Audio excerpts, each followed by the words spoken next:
सरकार लाई है विद्यार्थियों के लिए डिजिटल लाइब्रेरी। बच्चों के उज्जवल भविष्य के लिए बिहार सरकार है सदा अग्रसर और तैयार। कक्षा 1 से कक्षा 12 तक की सभी पाठ्य पुस्तक पूरक सामग्री एवं वीडियो अब शिक्षा विभाग बिहार सरकार द्वारा विकसित पोर्टल पर है उपलब्ध। अध्ययन सामग्री देखने के लिए BEPCLots.bihar.gov.in पर विजिट करें अथवा एंड्रॉइड मोबाइल पर गूगल प्ले स्टोर से E-Lots ऐप डाउनलोड करें। शिक्षकों, अभिभावकों एवं बच्चों से अनुरोध है कि इस ई-लाइब्रेरी का अधिक से अधिक लाभ उठाएं और अपनी पढ़ाई जारी रखें।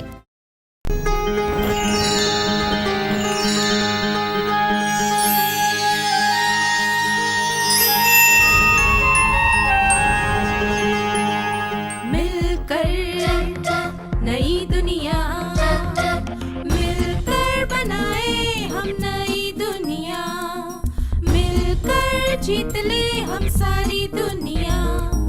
बीच हमें आज बोने दो, रोज उसे थोड़ा बढ़ने दो, छू लेंगे आकाश हम, मन के विचार हकीकत बने, सिद्धि फल से आनंद देंगे, कोशिश कर बढ़े, सोच बुलंद करे।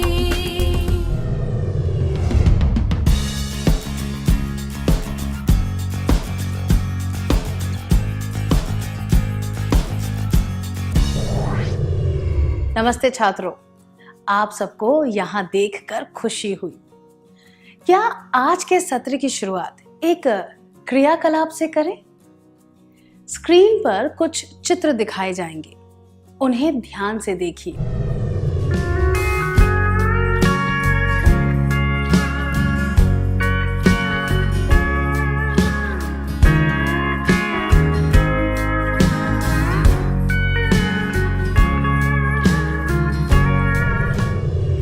क्या आपने सारे चित्रों को ध्यान से देखा? लोगों के इन समूहों को हम क्या कहते हैं? इन सब में क्या समानता है?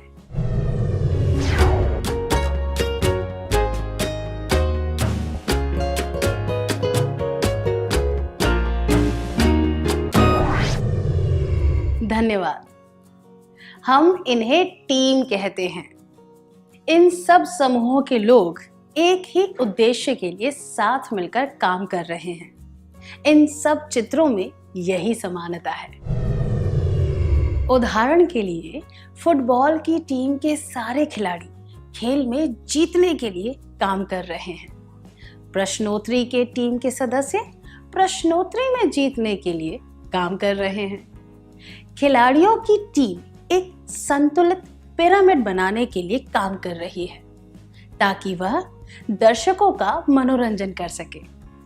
इस तरह ये सारे समूह एक टीम की तरह अपने अपने उद्देश्य पूरे करने के लिए काम कर रहे हैं। अब आपको स्क्रीन पर कुछ और चित्र दिखाए जाएंगे। आपको पहचानना है कि उनमें क्या समानता है।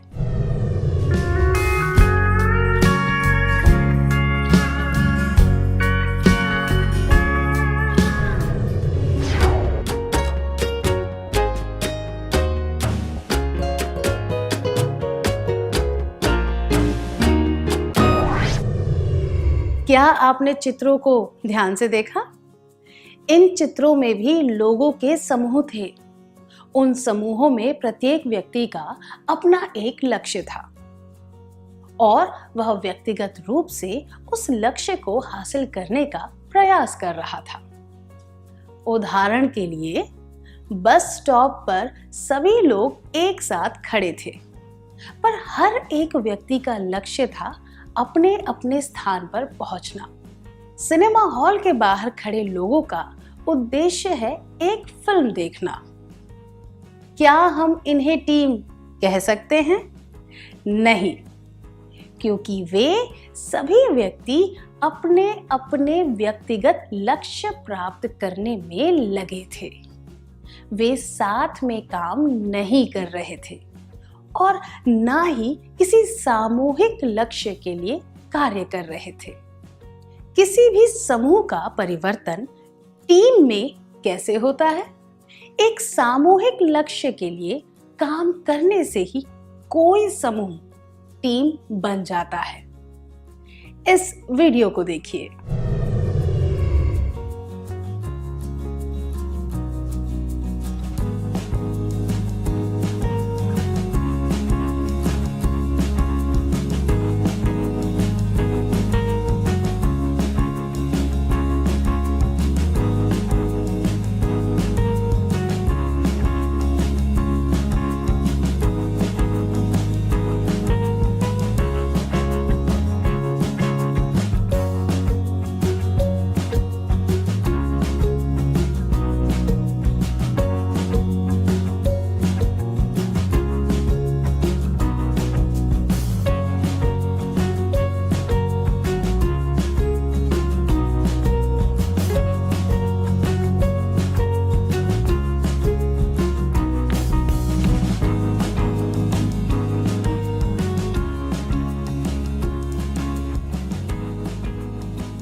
इस टीम के सदस्य साथ मिलकर परछाई से आकृतियां बनाते हैं। क्या अब हम एक पहेली हल करें? आपको स्क्रीन पर एक चित्र वाली पहेली दिखाई जाएगी। उस चित्र में अंग्रेजी वर्णमाला के 26 अक्षर और अंक 1 से 9 छिपे हुए होंगे। आपको व्यक्तिगत रूप से 1 मिनट में इन सबको ढूंढना है। क्या हम शुरू करें?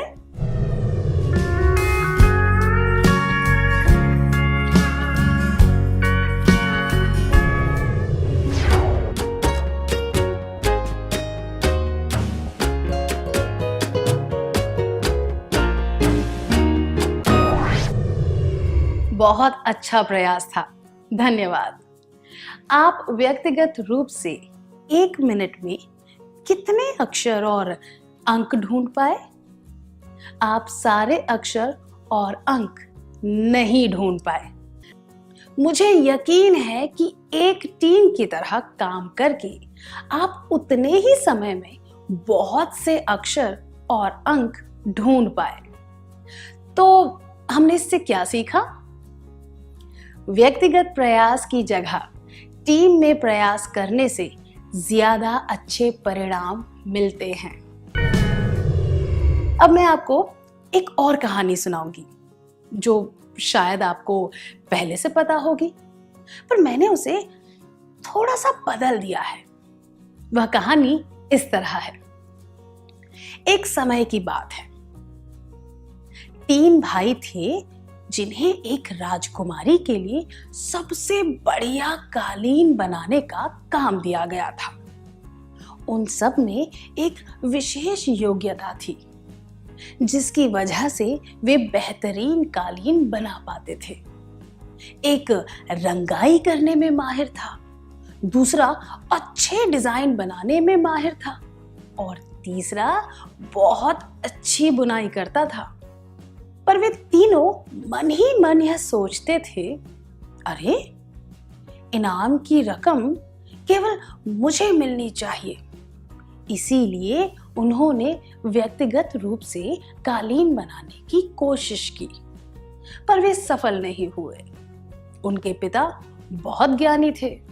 उन्होंने तीनों को बुलाया और एक एक लकड़ी लाने को कहा। वे लकड़ी लेकर आए। फिर उन्होंने अपने पुत्रों से एक लकड़ी तोड़ने को कहा। एक लकड़ी आसानी से टूट गई। फिर उन्होंने उन लकड़ियों का ढेर बनाकर उसे तोड़ने के लिए कहा। वे उस ढेर को आसानी से नहीं तोड़ पाए। इस बात को एक संकेत की तरह समझकर तीनों भाइयों ने साथ काम किया और एक बढ़िया कालीन बनाया। उन्हें राजकुमारी की प्रशंसा मिली और इनाम की रकम भी। यह कहानी हमें क्या बताती है? यह हमें टीम में काम करने के फायदों के बारे में बताती है। तीनों भाइयों में बहुत योग्यता थी। रंगाई करना, बुनना और डिजाइन बनाना, ये तीनों काम बहुत महत्वपूर्ण होते हैं। पर इनाम पाने का लक्ष्य तभी प्राप्त किया जा सका जब तीनों ने मिलकर एक टीम की तरह काम किया। प्रत्येक भाई की एक भूमिका थी। जब उसने अपनी भूमिका अच्छी तरह निभाई तो उनकी टीम को सफलता मिली। यह बात भी स्पष्ट थी कि वे एक दूसरे पर निर्भर थे। उचित रंगों के बिना डिजाइन अच्छी नहीं दिख सकती थी, और अगर डिजाइन की बुनाई अच्छी नहीं होती तो वह कालीन सुंदर नहीं दिखता और उन्हें इनाम भी नहीं मिलता। उस ज्ञानी पिता की तुलना टीम के नेता से की जा सकती है, जिसने उन्हें सही दिशा दी और उनका मार्गदर्शन किया। पिता ने उन्हें अच्छी तरह समझाया कि अगर वह संगठित होकर काम करेंगे तो वे इनाम जीतने का लक्ष्य प्राप्त कर सकते हैं। जो काम अकेले बहुत मुश्किल लग रहा था, वह साथ मिलकर करने से संभव हो गया। क्या अब हम एक और क्रियाकलाप करें? मुझे यकीन है कि आपने कभी ना कभी तो एक टीम की तरह काम किया होगा। क्या आप सबको बता सकते हैं कि टीम की तरह काम करने के क्या फायदे होते हैं? उदाहरण के लिए, वार्षिक उत्सव के लिए एक टीम में काम करके मंच को सजाना और उसके लिए सराहा जाना।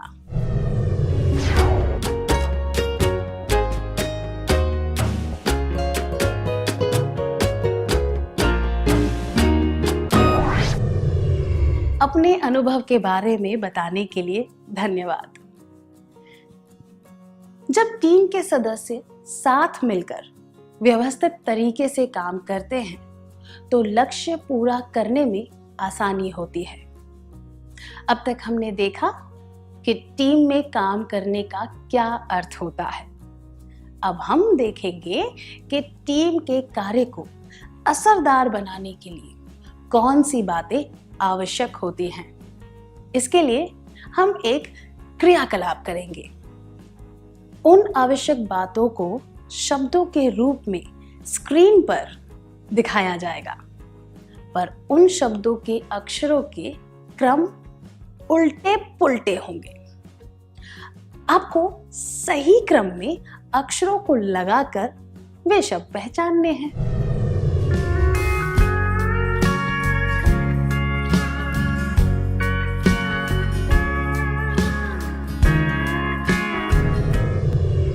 क्या आपने क्रियाकलाप पूरा कर लिया?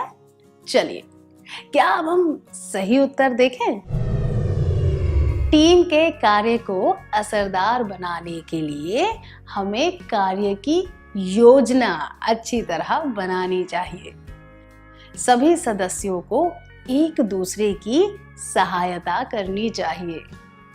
हमें अपनी जिम्मेदारियों को बांटना चाहिए। प्रत्येक सदस्य का एक लक्ष्य और स्पष्ट भूमिका होनी चाहिए। टीम के सदस्यों के बीच अच्छा तालमेल होना चाहिए। टीम के कार्य को असरदार बनाने के लिए ये बातें जरूरी हैं। योजना, सहायता, जिम्मेदारी बांटना, लक्ष्य और स्पष्ट भूमिका, तालमेल। जब ये सारी बातें मौजूद होती हैं तो टीम के कार्य असरदार होने से कोई नहीं रोक सकता।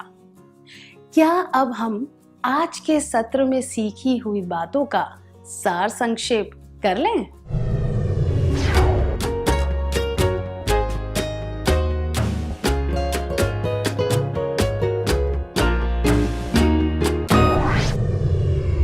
जब एक सामूहिक लक्ष्य होता है तो लोगों का एक समूह टीम बन जाता है। व्यक्तिगत प्रयास की जगह टीम में प्रयास करने से ज्यादा अच्छे परिणाम मिलते हैं। जब लोगों का एक समूह साथ मिलकर किसी सामूहिक लक्ष्य को प्राप्त करने के लिए व्यवस्थित प्रयास करता है तो उसे टीम कार्य कहते हैं। टीम के कार्य को असरदार बनाने के लिए ये बातें जरूरी हैं। 1. योजना, 2. सहायता, 3. जिम्मेदारी बांटना, 4. लक्ष्य और स्पष्ट भूमिका, 5. तालमेल। अच्छी तरह सार संक्षेप करने के लिए धन्यवाद।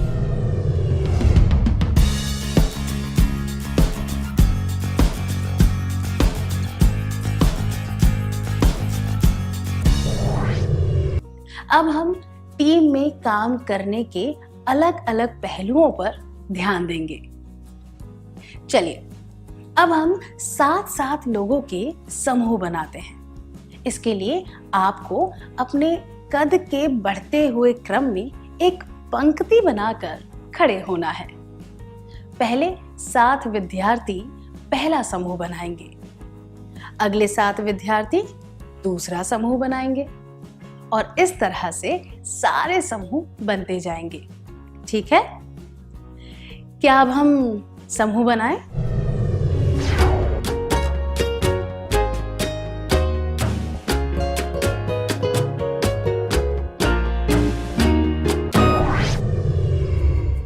धन्यवाद। तो अब आप अलग अलग टीम के सदस्य बन गए हैं। अब आपको अपनी टीम का एक नाम चुनना है। ऐसा नाम चुने जो आम तौर पर सबको पता हो या फिर सभी सदस्यों को स्वीकार्य हो। उस नाम को चुनने का एक उचित कारण भी होना चाहिए। उदाहरण के लिए, जिस टीम में सबको मोटरसाइकिल चलाना आता हो, वे अपनी टीम का नाम मोटरसाइकिल चालक रख सकते हैं। अगर एक टीम में सबको बारिश में भीगना पसंद है, तो वे अपनी टीम का नाम बारिश के दीवाने रख सकते हैं। क्या आप समझ गए? क्या अब आप अपनी अपनी टीम का एक नाम चुनेंगे?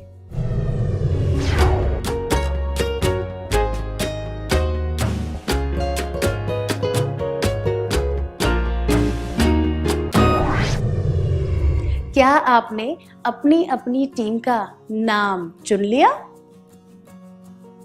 जब आप एक उचित नाम चुन रहे थे, तब आप विचारों का आदान प्रदान कर रहे थे। इस प्रक्रिया में आपने एक दूसरे के बारे में बहुत कुछ जाना। दूसरे शब्दों में कहें तो जब आपने टीम का नाम चुनने का प्रयास किया, तब आप अलग अलग व्यक्तियों से एक टीम बन गए। टीम के सदस्यों के तौर पर आपको एक दूसरे के बारे में कई बातें पता चली। टीम कार्य करने में ये बातें शामिल हैं: टीम बनाना। प्रीति, कुसुम और विकास ने स्कूल स्तरीय सामूहिक नृत्य प्रतियोगिता में भाग लिया। वे अलग अलग कक्षाओं के अलग अलग विभागों से हैं। अगर उन्हें प्रतियोगिता में अच्छा प्रदर्शन करना है, तो उन्हें सबसे पहले क्या करना चाहिए? एक दूसरे के साथ जान पहचान करनी चाहिए और साथ में अभ्यास करना चाहिए। 2, एक दूसरे के साथ जान पहचान करनी चाहिए और व्यक्तिगत रूप से अभ्यास करना चाहिए। 3, एक दूसरे के साथ जान पहचान किए बिना व्यक्तिगत रूप से अभ्यास करना चाहिए।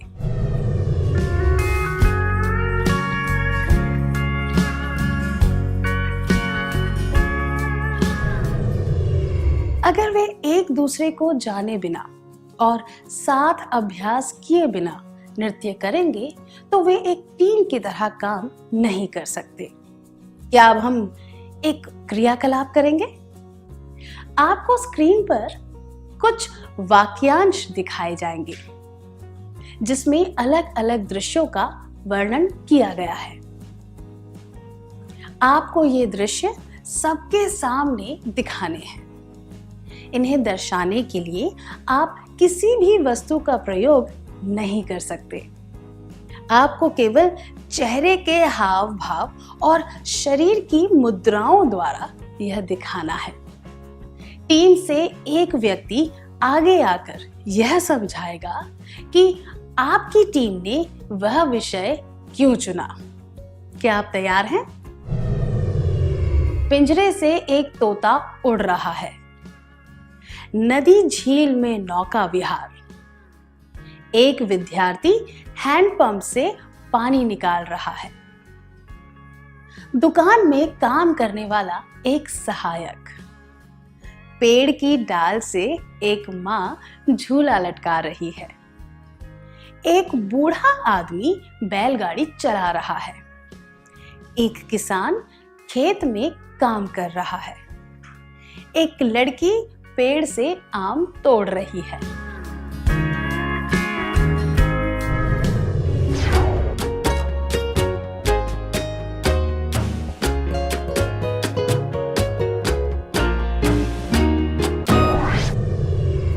बहुत अच्छा प्रयास था, धन्यवाद। आपने दृश्य कैसे चुना? क्या आपने फटाफट कोई भी दृश्य चुन लिया था, फिर उसके बारे में चर्चा की? यह एक सामूहिक निर्णय था, है ना? जब आप सब मिलकर निर्णय ले रहे थे तब क्या हुआ? प्रत्येक सदस्य ने अपना विचार बताया।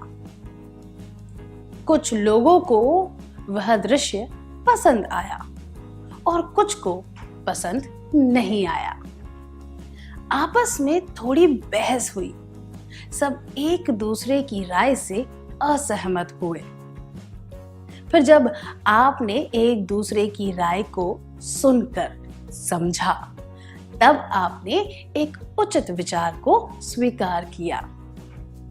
अंत में आपने यह निर्णय लिया कि बिना किसी वस्तु का प्रयोग किए कौन सा दृश्य दिखाने में आसानी होगी। दूसरे शब्दों में कहें तो विचारों की असहमति थी, पर आपने तर्क और अच्छे निर्णय के आधार पर उस असहमति को दूर किया। अंत में आपने एक दृश्य चुन लिया। टीम कार्य की प्रक्रिया का यह दूसरा चरण है। टीम कार्य करने में ये बातें शामिल हैं: टीम बनाना, असहमति को दूर करना। अब इस परिस्थिति पर ध्यान दीजिए। आप अपने दोस्तों के साथ एक संगीत प्रतियोगिता में भाग ले रहे हैं। एक व्यक्ति को वह गीत पसंद नहीं है जो दूसरे व्यक्ति ने चुना है और इस वजह से दोनों के बीच बहस हो गई है। अब आप क्या करेंगे? 1, आप कहेंगे अगर हमें इस तरह झगड़ते रहना है तो बेहतर होगा कि हम प्रतियोगिता में भाग ना लें। 2, आप कहेंगे तुम दोनों झगड़ना कब बंद करोगे? 3, मैं दोनों के विचार जानने के बाद ऐसे गीत का सुझाव दूंगा या दूंगी जो सबको स्वीकार्य हो।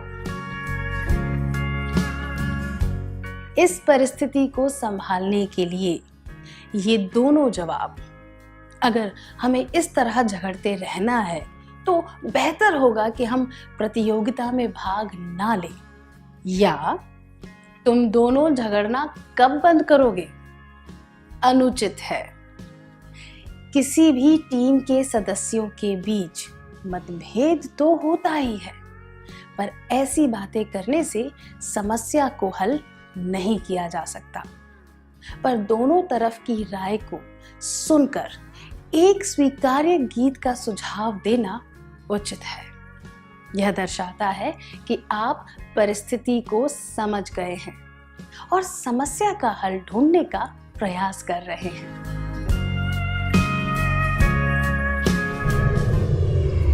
अब आपको अपने अपने दृश्यों को सबके सामने दर्शाना है।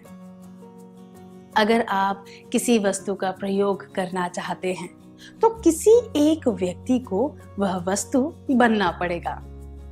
उदाहरण के लिए, एक व्यक्ति सीधे खड़े होकर अपने हाथों को फैलाकर एक पेड़ बन सकता है, ठीक है?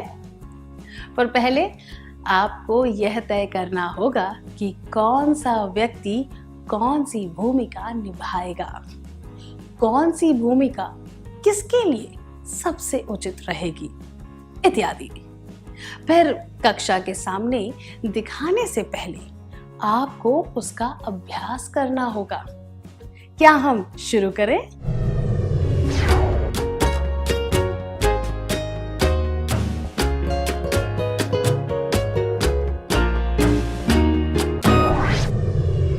क्या आपने योजना बना ली? आप सब क्या कर रहे थे? सभी लोगों ने चर्चा में भाग लिया और काम को आपस में बांटा। उदाहरण के लिए, तोते वाले दृश्य में आपने यह तय किया होगा कि तोता कौन बनेगा पिंजरा कौन बनेगा इत्यादि। फिर आपने अपने अपने किरदार का अभ्यास किया होगा, है ना? जब सबको अपनी भूमिका स्पष्ट रूप से पता होती है तो सब अपना कार्य बेहतर तरीके से कर पाते हैं। टीम कार्य करने में ये बातें शामिल हैं: टीम बनाना, असहमति को दूर करना, नियम बनाना, काम को बांटना। अब इस परिस्थिति पर ध्यान दीजिए। मदन और उसके सहपाठी एक पार्टी की तैयारी कर रहे थे क्योंकि उनकी शिक्षिका सेवानिवृत्त होने वाली थी। मदन की जिम्मेदारी थी खाने पीने का प्रबंध करना। मदन को क्या करना चाहिए? 1. सारे काम अकेले करने चाहिए। 2. यह काम अपने सहपाठियों के साथ बांटने चाहिए। 3. सारे काम अपने सहपाठियों को सौंपकर आराम करना चाहिए।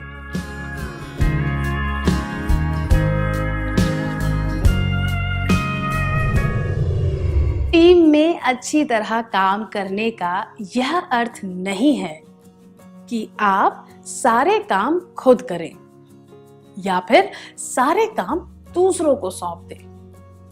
टीम में अच्छी तरह काम करने के लिए जिम्मेदारियों को बांटकर उनके अनुसार काम करना चाहिए। मुझे यकीन है सभी टीमों ने योजना बनाकर अपने अपने दृश्य का अभ्यास कर लिया। क्या अब आप एक एक करके अपने दृश्य सबको दिखा सकते हैं? कौन सी टीम सबसे पहले आएगी?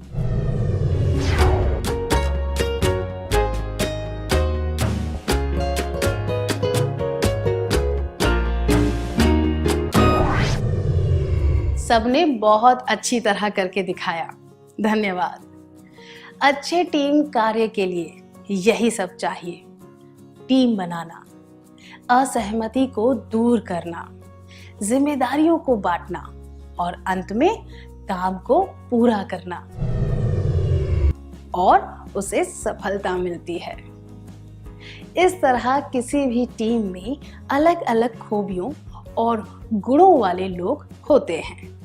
जब टीम के सभी सदस्यों को अपना लक्ष्य स्पष्ट रूप से पता होता है और वे पूरी लगन के साथ काम करते हैं तो टीम का कार्य असरदार हो जाता है और वह टीम सफल हो जाती है। क्या हम अब एक सीखी हुई बातों का सार संक्षेप कर लें?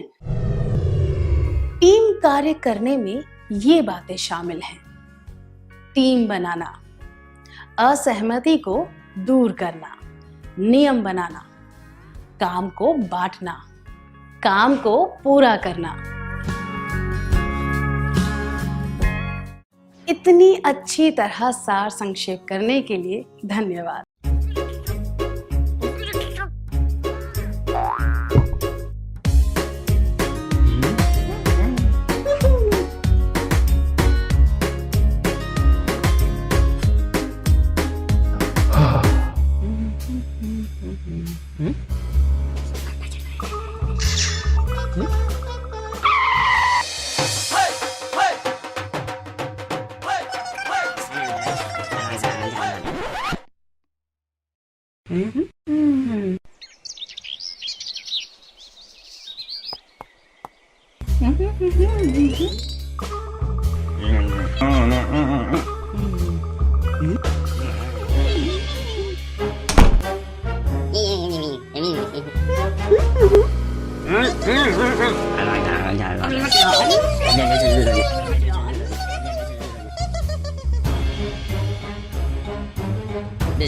Dari COVID ke dalam dia. Dia kata,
नमस्ते छात्रों, आप सबको यहाँ देखकर खुशी हुई। पिछले सत्र में हमने सीखा था कि टीम कैसे बनती है और टीम के काम को असरदार बनाने के लिए क्या करना चाहिए। अब हम टीम के सदस्य और टीम नेता के गुणों पर ध्यान देंगे। पर उससे पहले हम एक खेल के द्वारा अलग अलग टीम बनाएंगे, जैसे कि हमने पिछले सत्र में किया था। इस डिब्बे में कुछ पर्चियां हैं और प्रत्येक पर्ची पर अलग अलग शब्द लिखे हुए हैं। आपको पढ़ना है कि आपकी पर्ची पर क्या लिखा है और उन व्यक्तियों को पहचानना है जिनके पास आपसे संबंधित शब्द हैं। संबंधित शब्दों वाले सभी व्यक्ति एक टीम बनाएंगे। उदाहरण के लिए, अगर आपकी पर्ची पर गुलाब लिखा है तो आपको उन सब व्यक्तियों को पहचानना है जिनकी पर्चियों पर फूलों के नाम लिखे हैं, जैसे कि कमल, चंपा, गेंदा इत्यादि। इसी तरह पर्चियों में अलग अलग प्रकार की चीजों के नाम लिखे होंगे। आपको उसके अनुसार अपनी टीम बनानी है। क्या आप खेल के लिए तैयार हैं?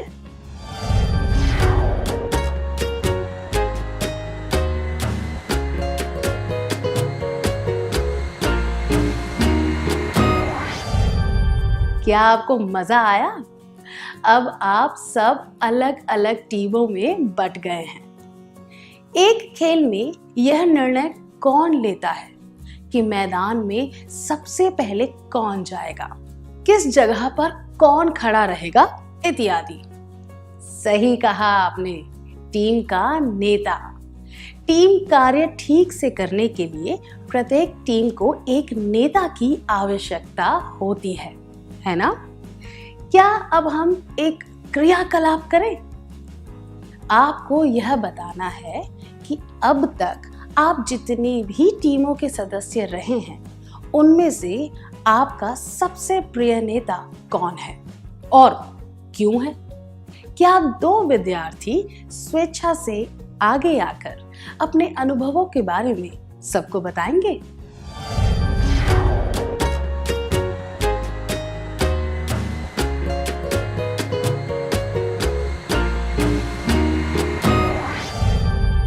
अपने अनुभवों के बारे में बताने के लिए धन्यवाद।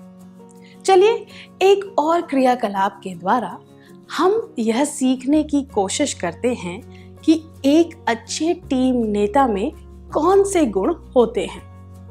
आपको स्क्रीन पर कुछ कथन दिखाए जाएंगे।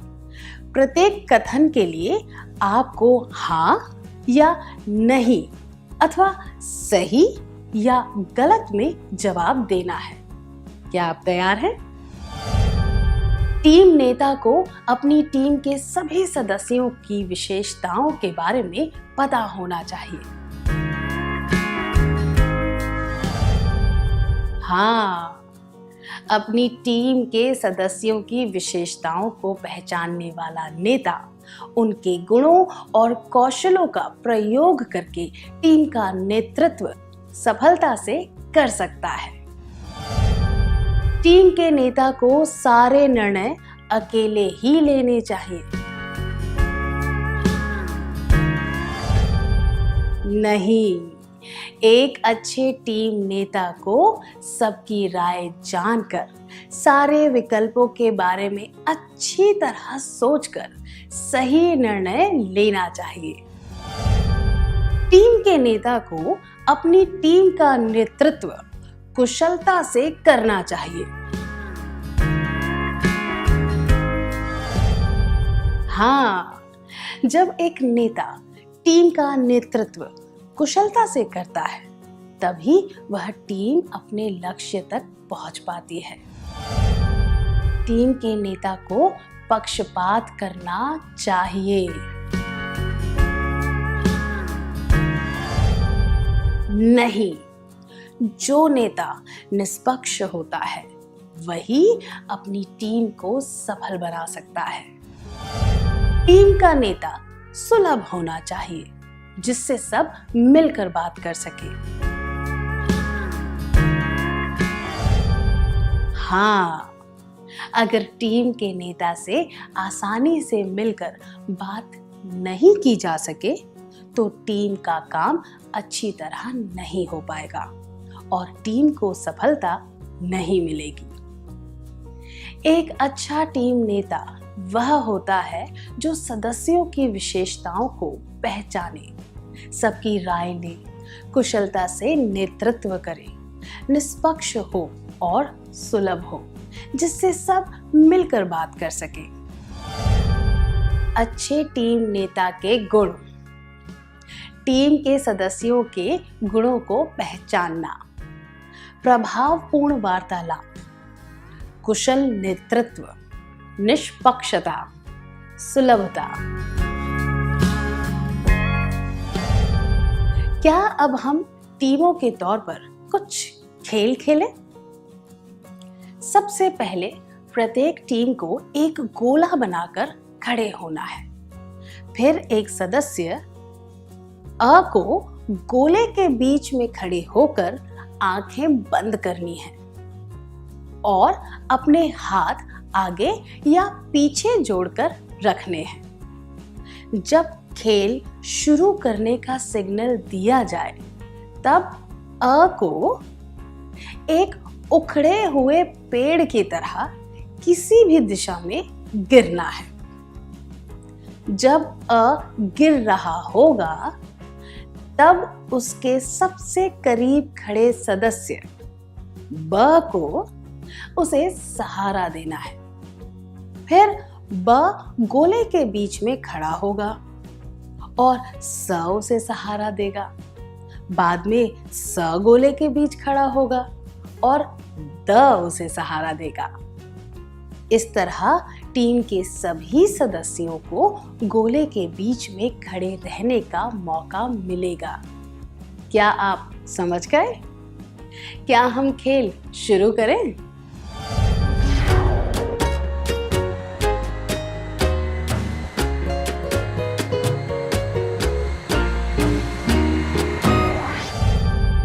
क्या यह रोचक था?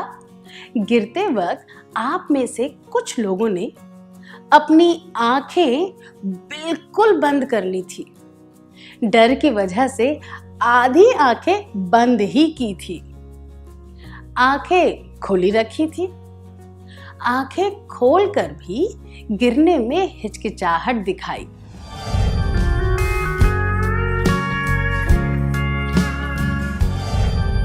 अब एक प्रश्न है, आप में से कुछ लोग आंखें बिल्कुल बंद करके आराम से क्यों गिर रहे थे? क्या हम एक क्रियाकलाप के द्वारा यह जानें? स्क्रीन पर टीम के सदस्यों के गुण बताते हुए शब्द दिखाए जाएंगे। उन शब्दों के अक्षरों का क्रम उल्टा पुल्टा होगा। आपको सही क्रम में अक्षरों को लगाकर शब्द पहचानने हैं, ठीक है?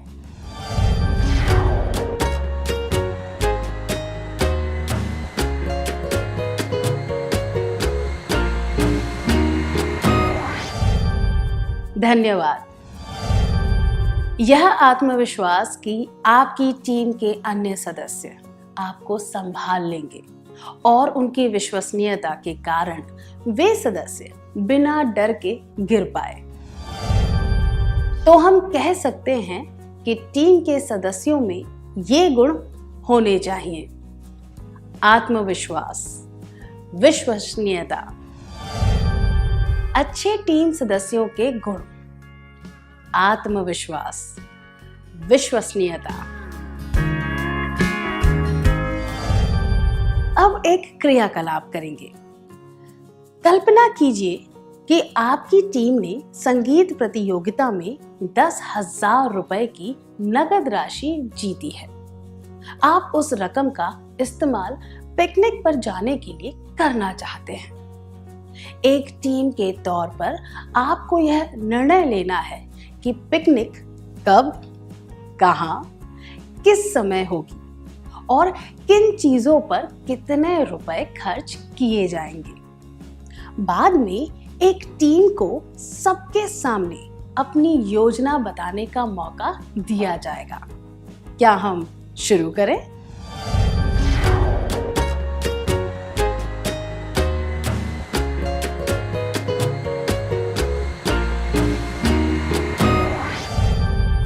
बहुत बढ़िया था। अपने निर्णय और योजना बताने के लिए धन्यवाद। योजना बनाते समय आप वास्तव में क्या कर रहे थे? ऐसी परिस्थितियों में यह स्वाभाविक है कि सदस्यों की अलग अलग राय होगी। कोई भी दो व्यक्ति एक जैसा नहीं सोचते और उनकी सोच के पीछे उनका कोई कारण होता है। अगर उनकी किसी बात में तर्क था, वह करने लायक थी और स्वीकार्य थी, तो आपको यह ठीक लगी, है ना? पर ऐसे मतभेदों की वजह से कभी कभी टीम की प्रगति में बाधा आ सकती है। हम ऐसे मुद्दों को कैसे सुलझा सकते हैं? ऐसे मुद्दों को सुलझाने का एक ही तरीका है, खुलकर वार्तालाप करना। अगर टीम के सदस्यों के बीच कोई गलतफहमी या मतभेद हो जाए तो उसे दूर करने का सबसे अच्छा तरीका है उस बारे में बात करना। जिन लोगों के बीच मतभेद हो, उन सभी को अपनी बात स्पष्ट रूप से समझाने का मौका दिया जाना चाहिए। यह अत्यंत महत्वपूर्ण है कि टीम के सदस्यों के बीच खुलकर बातचीत हो सके। कई बार बातचीत ना होने की वजह से टीम के सदस्यों के बीच दुश्मनी हो जाती है और वे आपस की नोक-झोंक में ही उलझ कर रह जाते हैं। हमें यह एहसास होना चाहिए कि आपस के झगड़ों की वजह से टीम आगे नहीं बढ़ पाती है और परिणाम स्वरूप उसे सफलता नहीं मिलती। ऐसी परिस्थितियों को स्पष्ट वार्तालाप और निष्पक्ष चर्चा से ही सुलझाया जा सकता है। अच्छे टीम सदस्यों के गुण: एक दूसरे की बात सुनना, उचित वार्तालाप। क्या अब हम सत्र का सार संक्षेप कर लें?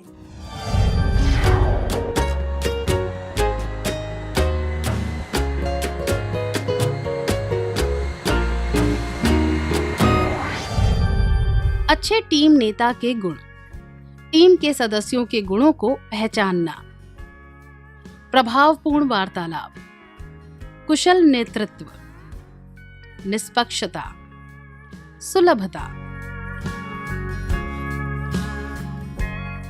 अच्छे टीम सदस्यों के गुण: आत्मविश्वास, विश्वसनीयता, एक दूसरे की बात सुनना, उचित वार्तालाप।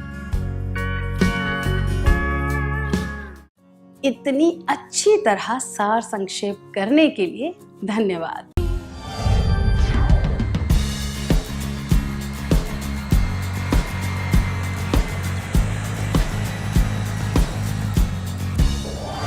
नमस्ते छात्रों, आशा करती हूँ कि आप सब मजे में हैं। पिछले सत्र में हमने सीखा था अच्छे टीम नेता के गुण: टीम के सदस्यों के गुणों को पहचानना, प्रभावपूर्ण वार्तालाप, कुशल नेतृत्व, निष्पक्षता, सुलभता।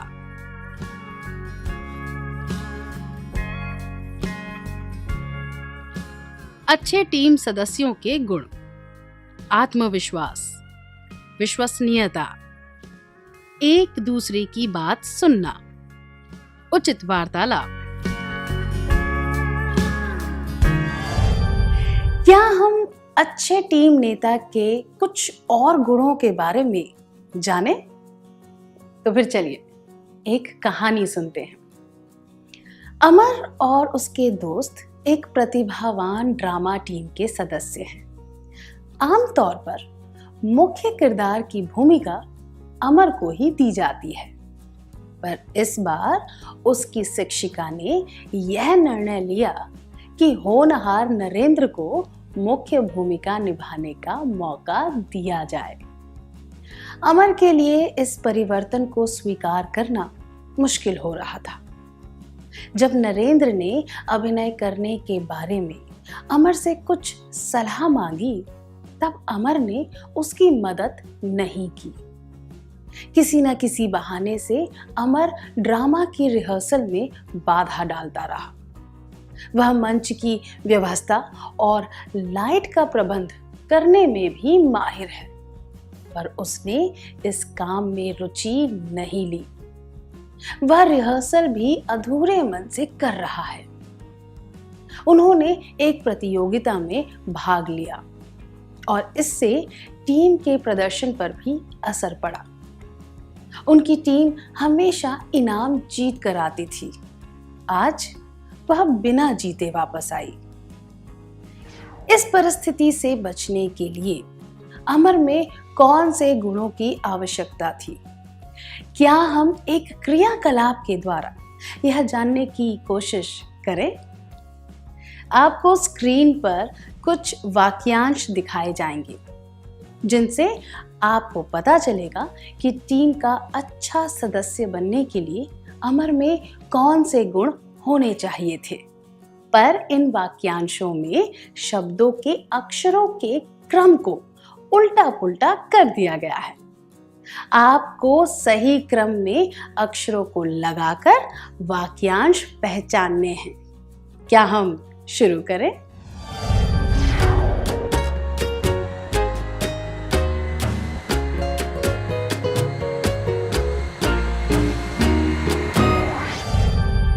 धन्यवाद। क्या हम सही जवाब देखें?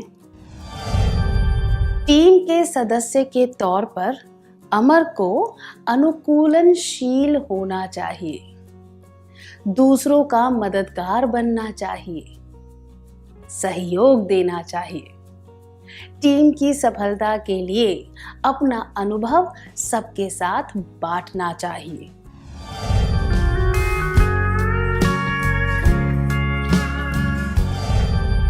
दूसरे शब्दों में कहें तो अगर अमर अनुकूलनशील, मददगार, सहयोगी और सहभागी होता तो शायद उसकी टीम को फिर से एक इनाम मिल सकता था और वे अपनी सफलता का रिकॉर्ड बनाए रख सकते थे।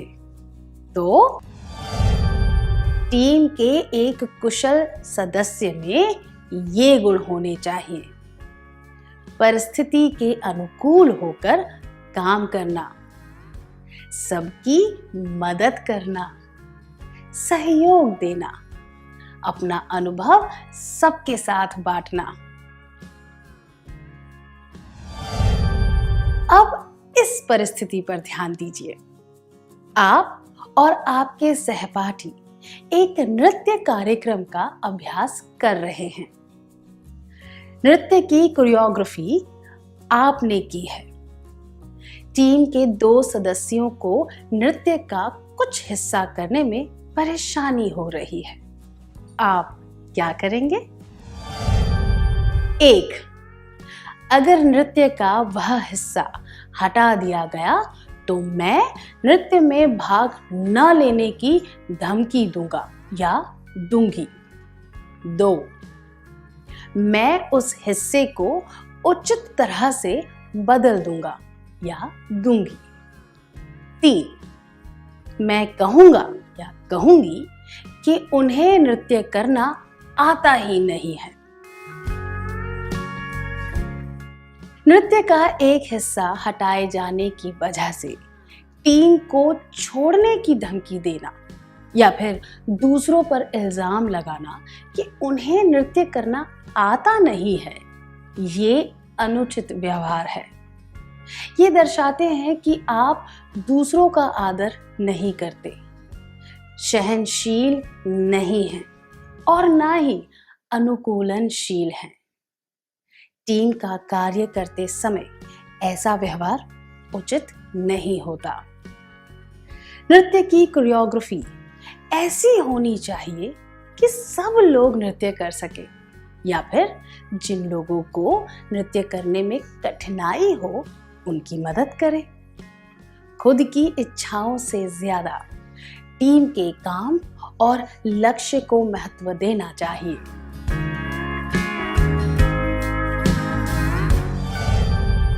सरकार लाई है विद्यार्थियों के लिए डिजिटल लाइब्रेरी। बच्चों के उज्जवल भविष्य के लिए बिहार सरकार है सदा अग्रसर और तैयार। कक्षा 1 से कक्षा 12 तक की सभी पाठ्य पुस्तक पूरक सामग्री एवं वीडियो अब शिक्षा विभाग बिहार सरकार द्वारा विकसित पोर्टल पर है उपलब्ध। अध्ययन सामग्री देखने के लिए BEPCLOTS.bihar.gov.in पर विजिट करें अथवा एंड्रॉइड मोबाइल पर गूगल प्ले स्टोर से E-LOTS ऐप डाउनलोड करें। शिक्षकों, अभिभावकों एवं बच्चों से अनुरोध है कि इस ई लाइब्रेरी का अधिक से अधिक लाभ उठाएं और अपनी पढ़ाई जारी रखें।